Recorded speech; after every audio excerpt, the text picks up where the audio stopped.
everybody. I'm Dallas Mount, work with Ranch Management Consultants. We teach the Ranching for Profit School and run the Executive Link program. So I'm going to visit with you today about management succession in agricultural businesses. So let's jump right in. Here's an interesting statistic. Of the people who want to pass their ranches intact to the next generation, only 30% are successful. There's some key words in that. The first is, so these folks were asked, do you want to pass your ranch intact, meaning as one unit to the next generation? So that's one of the keys. But I think most people in agriculture would agree that that's something that they want to see happen. And it's kind of a frightening statistic that when they came back and checked with them years later, only 30% were successful in doing that. So let's look a bit deeper at this issue and see if we can discover what some of the underlying causes are. Number one, when we look into this, poor communication and planning. And I think the core of that is we don't know how to talk about this stuff, right? Most of us didn't get into farming or ranching because we're great communicators, right? So it's a challenge to talk about these things, which are sensitive issues. We often don't have the skills to do that. It's easier to just put it off till a later date. So poor communication and planning is one of the number one reasons. Number two is the business isn't viable anyway. It's not viable in the first place. Most farms and ranches are not economically profitable, meaning they require off-farm subsidies to keep them going. Right? So somebody has to work for a discounted salary, or the only reason we're ranching is because of inherited wealth. So if the business were viable, we think this successful transfer rate would go up substantially. And the next reason is, and this one's going to sound kind of harsh, but it's incompetence. Incompetence by ownership and by management. Okay? It doesn't mean people are stupid. In fact, I think it's just the opposite. We're really smart and we're really hardworking, but unfortunately, most of us weren't taught the right things when it comes to working on the business. In fact, many of us weren't even taught to work on the business at all. We were brought up learning how to pull calves, learning how to build fence, learning how to plant crops, but not how to run a business that does those things. And this is one of the foundations our business is built on, is that knowing how to raise livestock or grow crops is not the same thing as knowing how to run a business that raises livestock or grows crops. Okay? So they're two entirely different things. And we need to start building some competence in the current generation and the incoming generation to do those things and do them well and run it like a business. Okay? So let's dive into that a bit deeper as we look at succession. So oftentimes when you hear succession, and I've gone to a lot of cattlemen's meetings and things like that where succession is on the agenda. And usually what we see when succession is on the agenda are the things on the left-hand side that are going to pop up. Because I think there's two distinct parts of succession. One of those parts is asset succession, meaning really essentially who gets what, who's going to get the stuff. Okay? And then on the other side is management succession, which has to do with decision-making and control. Okay? So if we look at the things on the left side of that list, the asset succession side, so this comes down to what's the right structure, right? Should we put it as a C Corp, as an S Corp? Should it be an LLC or a trust? Who gets what? When do they get it? Often really those questions revolve around land ownership, although there should be the same conversations around the operating business ownership. And then we wrestle with these questions of fair versus equal, right? And how do we treat on-farm heirs versus off-farm heirs, and who gets what in those formats. So that's asset succession. And for today's conversation, we're really not going to talk much about asset succession, right? Some of the things we're going to talk about might cross over into that. We're going to spend most of our time on the other side of this chart, management succession. Again, this is about who controls what. And so it's decision-making. It's helping go through career development. So we're developing competence in the incoming generation of management. This has to do with what our business strategy is, right? Are we really growing aggressively? Are we just maintaining? Are we in protective mode to protect the assets? Dives into competency, right? How do we define competency in our businesses? How do we demand competency? How do we hold people accountable for that? Control, accountability, risk strategy, enterprise selection, right? So what are we going to run cows? Are we going to have stockers? And then how are those enterprises going to be structured? Major capital purchases. Are we going to reinvest in the business and grow the business?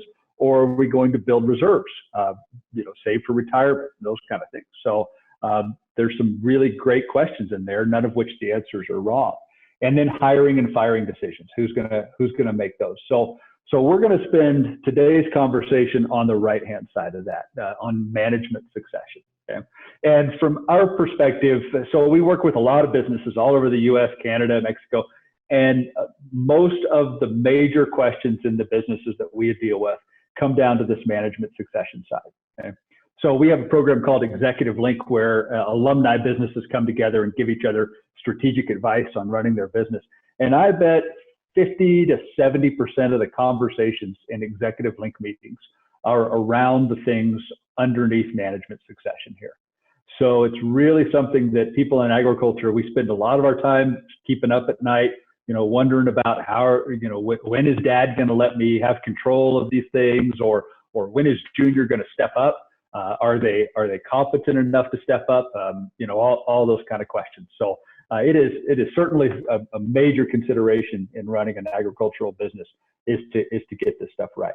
So let's dive in, and we're going to give you some, maybe I think principles is probably too strong a word, but I would consider them best practices to consider in management succession, and we'll discuss some things around that. So to do this, let's look at a real life situation. So here's a letter that names have been changed to protect the guilty, right? Dear Dallas, we're a moderate-sized family ranch, and we're trying to figure out a plan that works for my family and works for the next generation. Currently, we run about 300 cows, and we put up hay. Well, I'm 65 years old, and I've been ranching for 50 years. I stayed home to help my folks out, and I worked alongside them for the first 30 years. Each year, part of my wages was a few calves, so after 20 years, I own most of the cow herd. Well, 15 years ago, my wife and I took over full ownership of the operation. And 10 years ago, my daughter, Kim, and her husband, John, joined us on the ranch. Now, Kim works full-time on the ranch, and John works for the county. I know they'd like some clarity for what the future holds, and I also know Kim wants to do things differently than I do. Kim currently draws a meager salary, and the ranch pays most of their living expenses. Well, I'm worried about putting too much burden on Kim and her family. When I took over the ranch, the stress of the hard times weighed heavily on me. And things aren't easy now, and with cattle prices dropping like they have, the ranch has had to dip into savings and forego improvements. She has some ideas of things to try, but I'm not sure they'll work, and now is not the time that the ranch can afford an expensive mistake. Well, someday when prices are back to where they need to be, we could try out those ideas. I think in another 10 years or so, I'll be ready to slow down and hand off more control of the ranch, but now isn't the time. The problem is that Kim and John are getting anxious. They've said several times that they would like to get some certainty in what lies in the future and be able to try some different things on the ranch. Well, I've offered them the option of purchasing some cows, but they said they don't want to buy in when they don't control the decision making. Well, sounds like they're ready for me to hand over the checkbook and move to Arizona. I'm not ready for that. How do we come up with a plan that will keep them around and not put this ranch in jeopardy? Yeah. I think he's got some good questions there. And there's probably, I don't think it's all falling on one side, right? I mean, as we read this and analyze it, we could probably, let's say Dad's writing the letter here, right? We could challenge Dad on some things, but do you think he should just turn everything over? Okay. That's probably not the right strategy anyway. So here's some questions to think deeper into this. So is Dad being unreasonable? Is Kim being unreasonable? If nothing is done, what will happen? What are Kim's choices, and what would you recommend? So let's assume neither of them are being unreasonable. I think both of them have some valid concerns. Okay? I think Dad's right to be cautious and wanting to make sure he develops some competency before he hands over control of the whole thing and says, do whatever you want. I think that's reasonable. I think Kim is being reasonable in expecting some clarity of the plan, right? Because here she is, and let's assume she's, a young adult, 20s.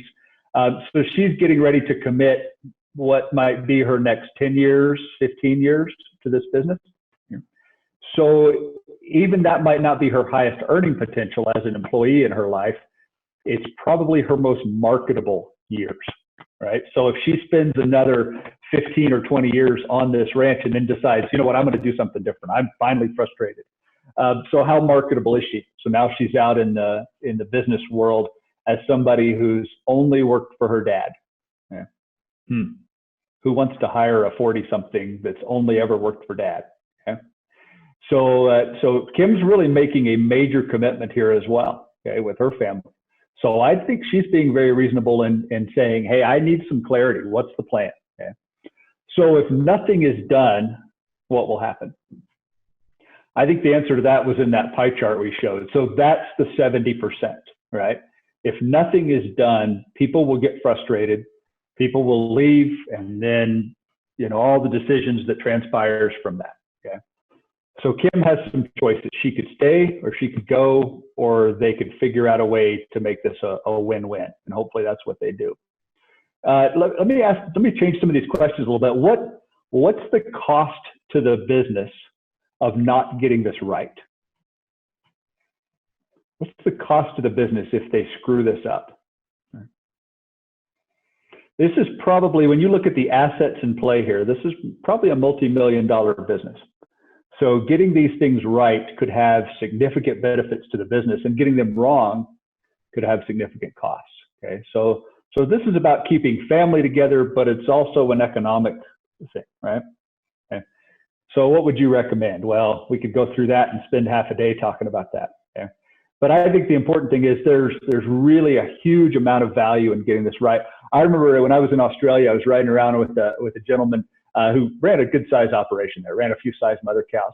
And we were talking about succession and what he'd done. And he'd hired a professional firm and to come in and help them work through the succession on this family ranch. And I asked him what he spent on that. And he said, oh, from start to finish, it's cost me between $30,000 and $50,000 to get the succession stuff figured out. And I kind of stepped back and I said, whoa, that seems like a lot of money. And he said, no, that's a drop in the bucket. He said, you don't understand. If I don't get this right, it's all for nothing. If I don't get this part right, then everything I've built in my whole life is going to be done. Okay. So I thought that was an interesting perspective. There's huge value in getting these things right. So let's give some thought into what right looks like. Okay, so here's some of those guidelines I told you I was going to give you. And at the school, we go through quite a few more of these. I'll just be able to give you a glimpse of them here today. First thing we think it's wise to do is separate ownership from management. What this means is just because you own something doesn't mean you should be managing it. Okay? And there's really two separate roles. There's appropriate ways that owners should behave, and then there's appropriate expectations from management. We're going to dive into that a little bit. And we also think you should separate ownership from labor. Just because you own it doesn't mean you should be working in it. I mean, think about some of the people that might own an ag operation that you know of. Maybe it's a neighbor. I mean, can you imagine if they insisted to be the ones working in it, right? So some of you are probably thinking about some people that you know, okay? So these are really separate decisions. And let's draw this out. In his book, Good to Great, Collins, having a hard time, Jim Collins, talks about the seats on the bus and having the right people in the right seat on the bus. Okay? And we've all seen those double-decker buses in England. I don't think our country schools have a double-decker school bus, right? But double-decker is not good enough for us. We need a triple-decker bus, okay? So in any business, really, there are three levels on that bus. Okay? We think about ownership sitting at the top level, management being in the middle level, and labor, okay, being that foundational level. Okay? So any business really has these three separate roles that need to have served. Now, labor, obviously, somebody eventually needs to do the work, right? If everybody just sat in the office and built spreadsheets all day, nothing would get done. So somebody needs to do the work. Somebody needs to do the labor. Management, and I think about this as the bus driver, right? So this is the person that's steering the bus, navigating the roads. And ownership, what are their roles? What is good ownership? What do we expect from ownership? Okay? Well, really their job is to set the strategy, to say, where are we going? So when I think about these people on the bus, when I draw this on a flip chart, I usually draw the top level with their heads actually popping through the top of the bus, okay? Or these people are standing on top of the bus, and think of them as looking around, looking for something exciting and something cool. Okay? And when they find it, they kind of get together and they say, hey, that looks cool over there. Let's go that way. Okay, let's build this. So ownership's job is to set the vision and to say, here's what we want this business to be. And these owners got together and they said, well, we want excellent people involved in the business. We want healthy land. We want it to be a place that when we come visit, we enjoy. Okay? We want an infrastructure that's attractive and functional so that when we show up there, it's a place that we're proud of, right? And when we go to work the animals there, the stuff isn't falling down. Okay? We want a $50,000 profit that we could reinvest or we could build reserves. So they've essentially said, here's what we want to create. This is the vision. Now it's ownership's job to communicate that vision to management and to make sure that communication is clear and concise. But this is an important but, it's management's job to make sure they get it. Okay? You can think about a friend of mine that manages a large ranch in Wyoming here, and he wasn't getting clear communication from his ownership as to what they expected him to do with this ranch. So he actually had to go to them and pull it out of them. I need some real clarity from you guys as to what do you want, okay? So once management then has that clear picture, it's management's job to develop the strategy to achieve that, okay? So it's management's job to develop that strategy. Okay, so you want healthy land. All right, healthy land. Here's what that means to me. That means less bare ground, more perennial plant cover. We have vigorous, healthy plants. It's thriving wildlife populations. It's all these things. So management makes sure they understand that. And they said, okay, in order to get that, then we're going to need to make sure our graze, we have good rest periods, good recovery periods for these plants, that we have a good grazing management system. So in order to get that, then I need grazing charts and I need planned grazing, and we need to have some kind of long-term grazing land health. So you see how we start putting nuts and bolts on some things. Now let's look up at the other one, a $50,000 annual profit. Okay, so there's a profit target. So how are we going to achieve that? Well, I better put together a enterprise plan, and maybe ownership is clear enough to say we want cow-calf. Okay? Maybe that's what they've built this for, is we want a cow-calf operation. Or maybe they just say we want $50,000 and you figure out how to achieve that. Okay? But maybe they said we want a $50,000 annual profit and we want cow-calf to run on this place. So now management goes back and they say, okay, well, about what kind of animal numbers are on here, what kind of margin per animal does that mean, what are our overheads? So now we're going to start putting together an economic plan to achieve that profit target. Okay, so that's what effective management does. And then management's going to delegate out things to labor and make sure all the work gets done. Okay, so where is your seat on the bus? Ownership, management, and labor. Now, I'll be so bold to say most ag operations in the U.S. are owned and labored. Most ag operations in the U.S. are not managed. Okay? Think about those neighbors you think that you're around you. Okay, they own it and they labor it, but are they putting together projections? Are they developing strategies? Are they holding people accountable? Are they doing budgets? Are they following progress towards those budgets? And that's what management does. It's not, so again, most ag operations are owned and labored and not managed. And so let's make sure we have some competent management. So competent management, what kind of things this is an interesting exercise to do. If somebody says, well, I want to be the CEO of the business. Okay, well then let's define what we expect from a competent CEO. Okay. Well, so they're going to set the clear strategic direction from ownership or seek. Okay, so again, this is going to ownership and saying, I need to understand what you want. They're going to produce budgets.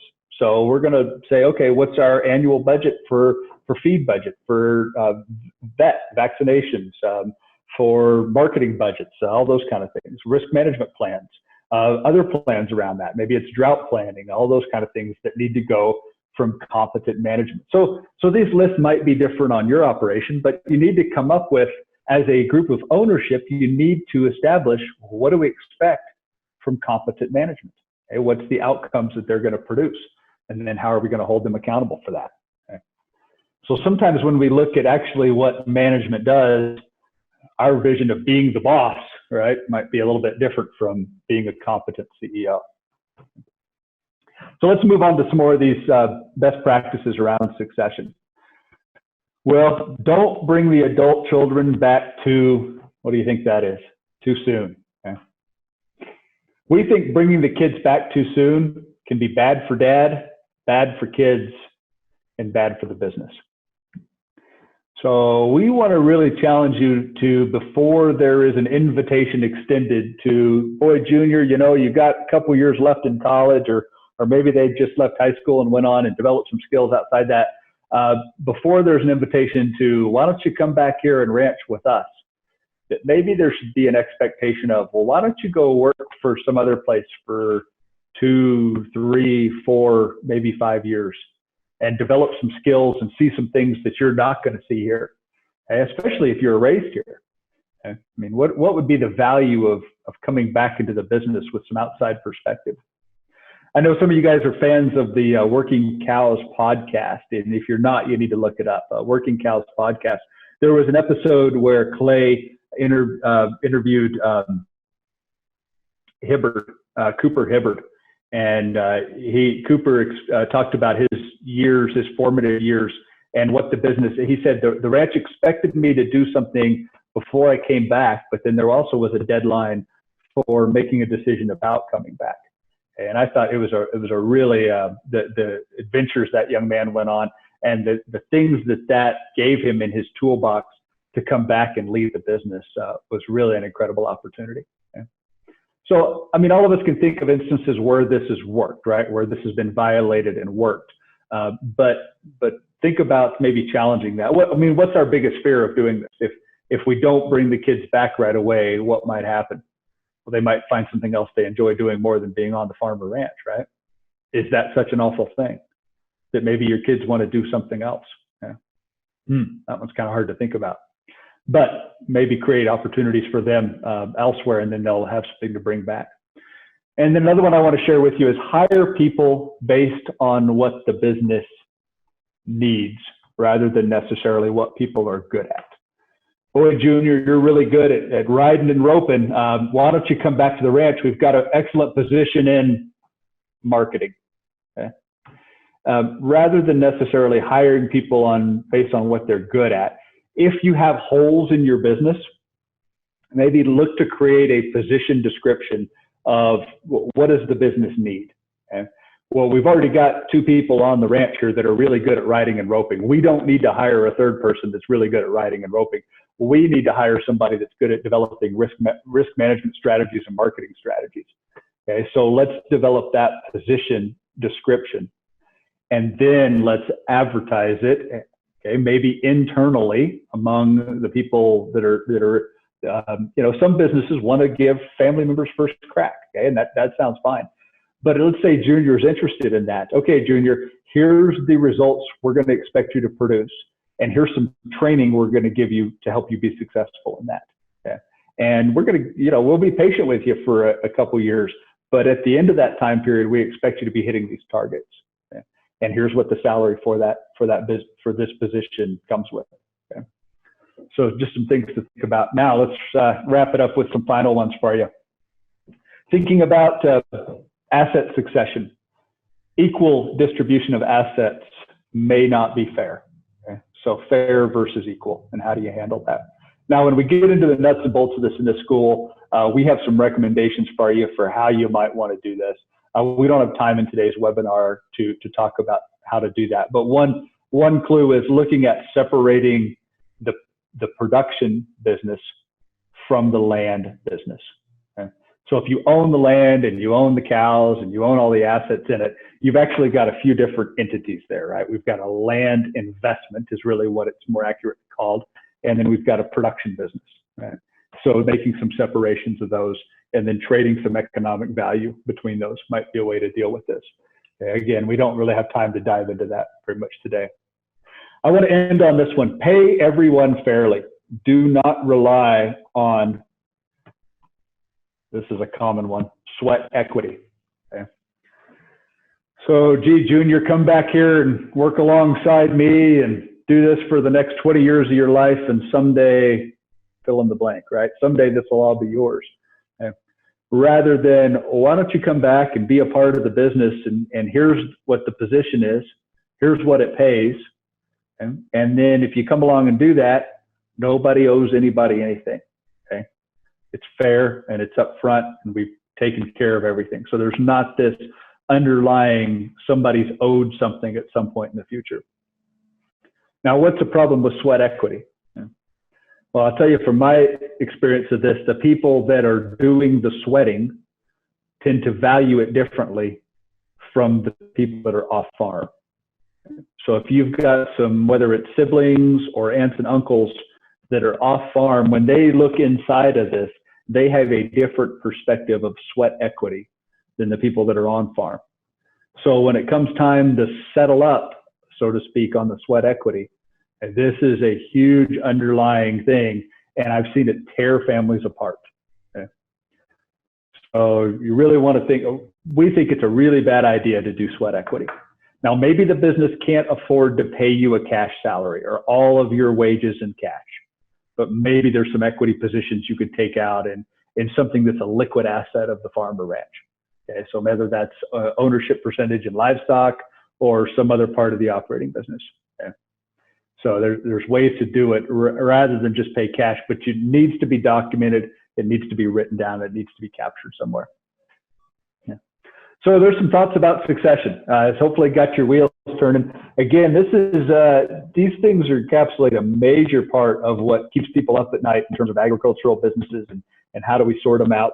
I think the best advice on these is to having an environment and a culture in your business where these kind of things can be talked about in a healthy way, okay? Where you can put difficult things on the table and people can dive into them and be heard in the conversation and make sure that they're being heard, and explore these different alternatives rather than people just, you feel the blood come up in your head and you get mad and you want to storm out of the room, right? If some of you are looking for some resources on this, one of my favorite reads is a book called Crucial Conversations. And it's a really practical suggestions on how to have these kind of conversations in ways that come to positive results. Okay? So if you're looking for some more information on that. So again, this is just a taste of the succession principles that we share in the school, and we have a lot more time to dive into them and ask the questions, what do they mean to your business? And here's a list of our upcoming schools in the coming years, and we'd love to see you at one of them. So thanks for being a part of these webinars. I hope you guys have gotten some valuable information, and don't be afraid to reach out. Our website's there at the bottom of this page, and we never charge for responding to email. So if there's something we can help you out with there, shoot us an email. I'm glad to have a conversation.